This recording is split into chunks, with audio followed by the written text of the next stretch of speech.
Let's discuss 3 hacks to interrupt burnout and chronic disease distress. Hey everyone, welcome. We discussed burnout and chronic disease distress to some extent already, but not the ways to interrupt it. That is absolutely important, as I discussed in previous videos, because these are the basis for more chronic disease. And actually, burnout and chronic disease distress are more alike than they are different.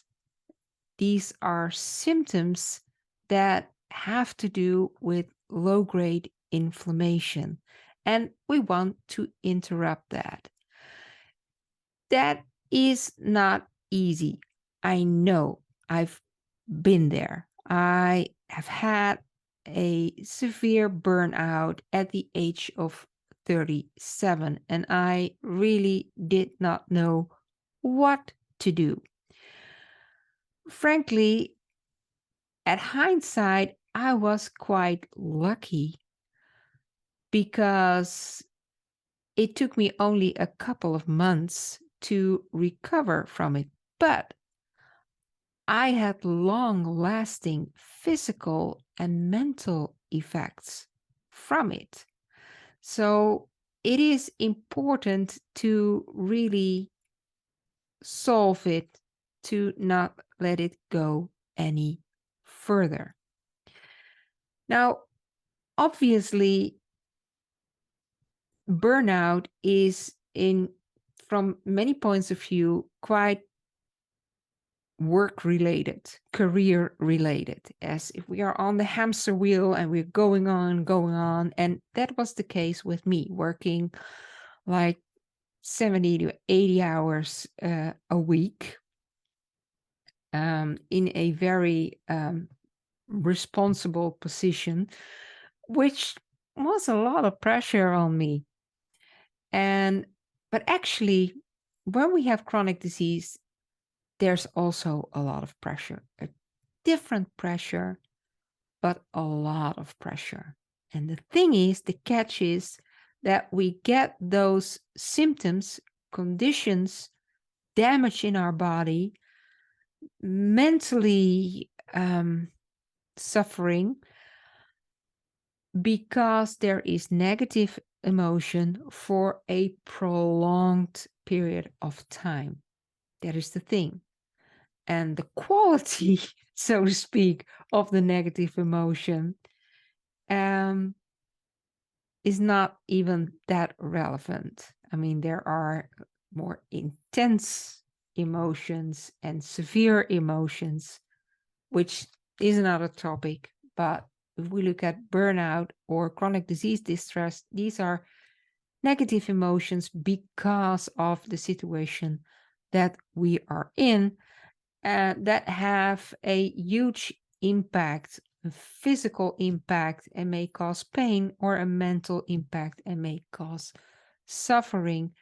But at any rate, it decreases our well-being, and that is really a waste, I believe, because life is worth living. There are so many nice things we can do, and that is the essence of life, to enjoy it, to have well-being, and not to waste it on burnout or having chronic disease. So, what are those 3 hacks that we can do to increase our well being almost instantly?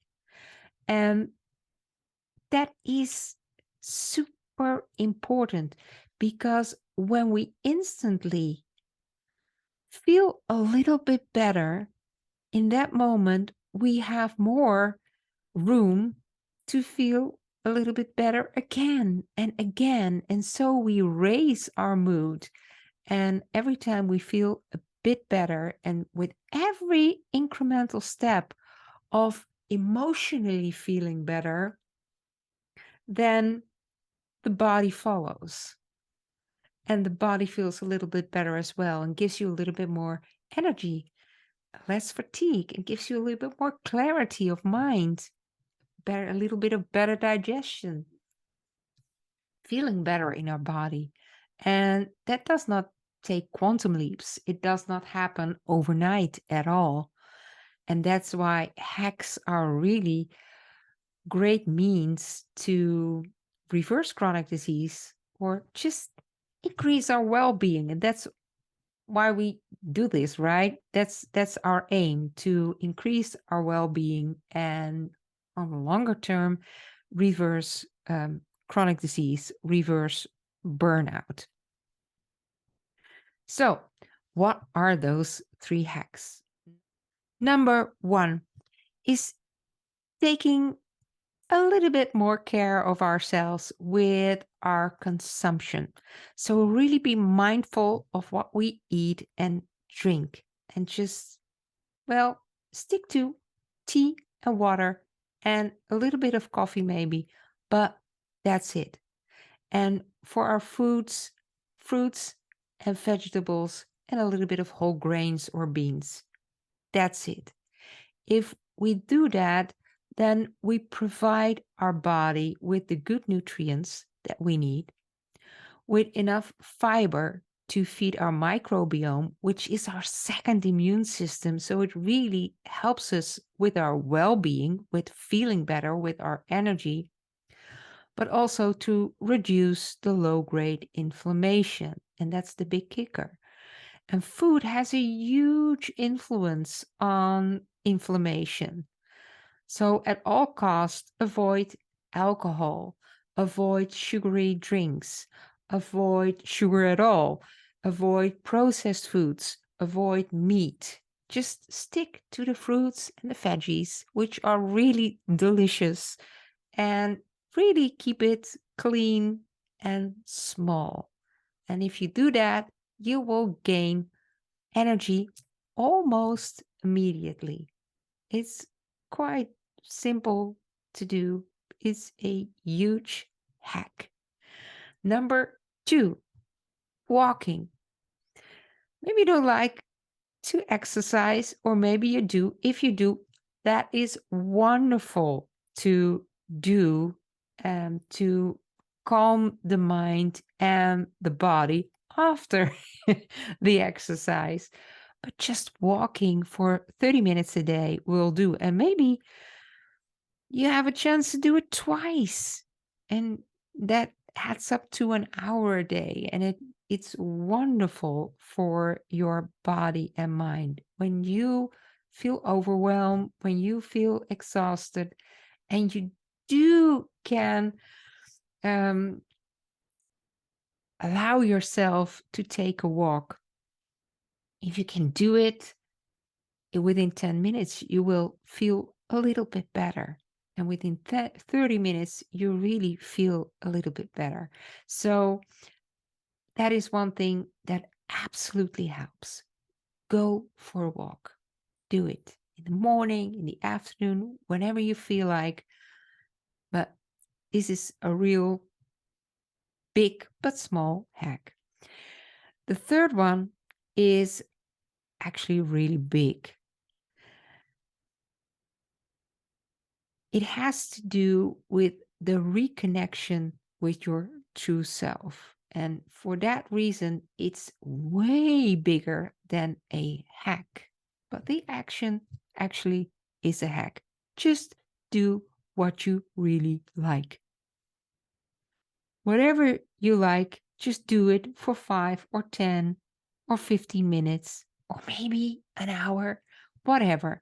Maybe you like to paint, maybe you like to sing, maybe you like to dance, maybe you like to write, maybe you like to play with a dog, maybe you like to go in nature, maybe whatever you like.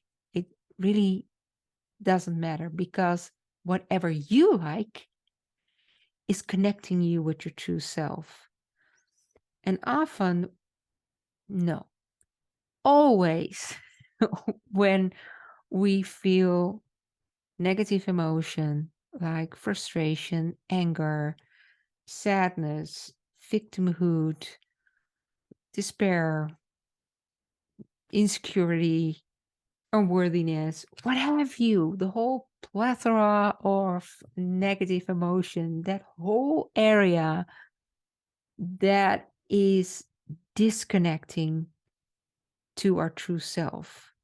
And everything that is in the other arena, like passion and enthusiasm and love and beauty and wonder and curiosity and creativity and wonder, ex- anticipation, positive anticipation, that is in the arena of getting closer to our true self. And we feel a real distinction between what is a negative emotion or what is a positive emotion, or a negative feeling, a positive feeling, whatever you want to call it.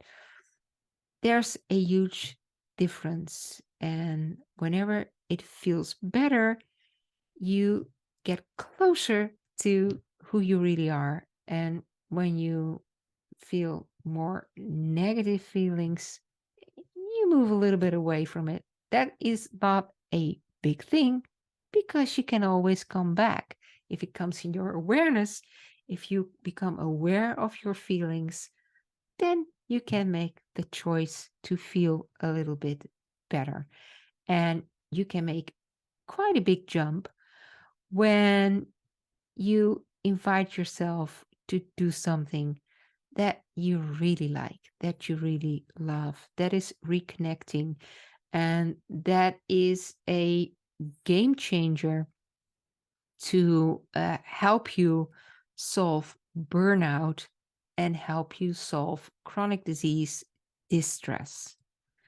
And in the background, in your body, it's reducing low grade inflammation so you will feel better afterwards. And remember, if you can do that every day, then just little by little, you make those steps. But in a month, it's a big step. And that's what we're going for, right? So, that are the 3 hacks. Don't forget, eat well, eat anti inflammatory, your fruits, your veggies, your beans, your whole grains, and refrain from the inflammatory processed stuff. 2, take a walk every day, if you can, twice a day. And 3rd, and that's the kicker, do something that you really like for yourself every day. See you next time.